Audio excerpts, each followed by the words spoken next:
वज़ीर ख़ारजा हैं चीन के, वो अफ़गानिस्तान से फिर अब दिल्ली पहुँचे हैं। दिल्ली में उनकी आज मुलाकातें हो रही हैं। जुमे का दिन है आज, और आज अजीत डोवल से उनकी मुलाकात हुई है, जो नेशनल सिक्योरिटी एडवाइज़र हैं। फिर डॉक्टर जयशंकर जो हैं इस भारत के मिनिस्टर फॉर एक्सटर्नल अफेयर्स, उनसे मुलाकात आज अभी अभी आज हुई है।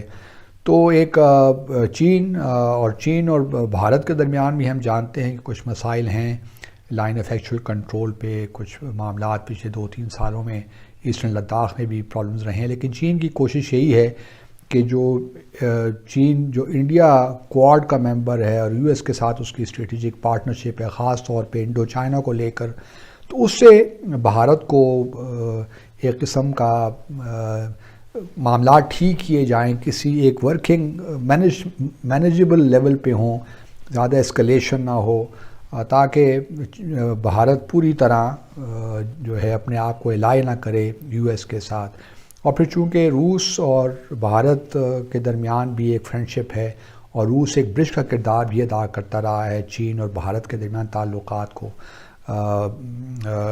एक हद तक ही रहने में, मज़ीद ना बिगड़ने में। तो ये चीन के वज़ीर ख़ारजा का ये दौरा भी बड़ा अहमियत का हामिल है भारत। और दोस्तों, एक बड़ी डेवलपमेंट है कि चाइनीज़ फॉरेन मिनिस्टर वांग यी जो हैं वो इंडिया में अपने काउंटर पार्ट जो हैं जयशंकर से मिले हैं, और इंडिया के नेशनल सिक्योरिटी एडवाइज़र जो हैं उनसे भी अजीत डोभाल साहब से भी उनकी मुलाकात हुई है। और ये बेसिकली आप कह लें कि पहला हाई लेवल विज़िट था जब से लद्दाख पे जो एक स्टैंड ऑफ हुआ, जिसमें चाइनीज़ और इंडियन फ़ौजियों की जानें भी गईं, और उस वक़्त एक बड़ा ग्लोबल ये पता चला कि शायद जो अब ये 2 बड़े, जो जिसे कहते हैं ना, बड़े लीडर्स, बड़े ममालिक जो हैं ये आपस में क्लैश करने वाले हैं, और पता नहीं चीन क्या करेगा और पता नहीं भारत से क्या होगा, और इस तरह की बड़ी बातें। खैर एनी हो, मैंने इसको थोड़ा-सा मॉनिटर करने की कोशिश की और ये समझा है कि चाइना ये चीज़ तो समझता है कि इंडिया जो है वो एक पोटेंशियल पावर है, पोटेंशियली एक स्ट्रॉन्ग मुल्क है, जिसके ऊपर पूरी इंटरनेशनल कम्युनिटी बैंक कर रही है। समझ रहे हैं आप बात को? यानी कि पूरी इंटरनेशनल कम्युनिटी ये समझती है, they are taking India serious player in Indo Pacific. ठीक है जी।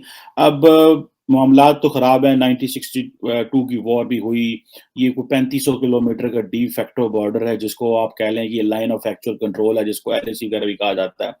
और 15 राउंड्स जो हैं वो टॉक्स के हुए, लेकिन मामला ठीक नहीं हो सके, और जो चाइनीज़ फॉरेन मिनिस्टर हैं उन्होंने इसको कहा, this is a work in progress. Work in progress से मुराद ये है कि पाइन कम हो रहा है, ये होंदा ही रहना है। ठीक है जनाब? इट मीन्स कि डिसएंगेजमेंट नहीं हुई। और जिसे वो कहते हैं कि हमने अपने नेशनल सेंटिमेंट्स हैं वो चाइनीज़ को बता दिए। जब जयशंकर ये कह रहे हैं कि हमने नेशनल सेंटिमेंट चाइनीज़ को बता दिए हैं, दैट मीन्स कि इंडिया वाज़ शोइंग कि वो जो एक नेशनलिस्ट सेंटिमेंट है, वो जो गुस्सा आया था इंडिया के अंदर, वो जो टीवी टूटे थे, वो जो 59 ऐप्स बैन की गई थी, वो जो एक सारी की सारी एक लंबी जो पिछले 2 साल पहले हुआ। लेकिन इस सारे दौरान आपने देखा कि नरेंद्र मोदी के लफ्ज़ से मुँह से एक लफ्ज़ नहीं निकला।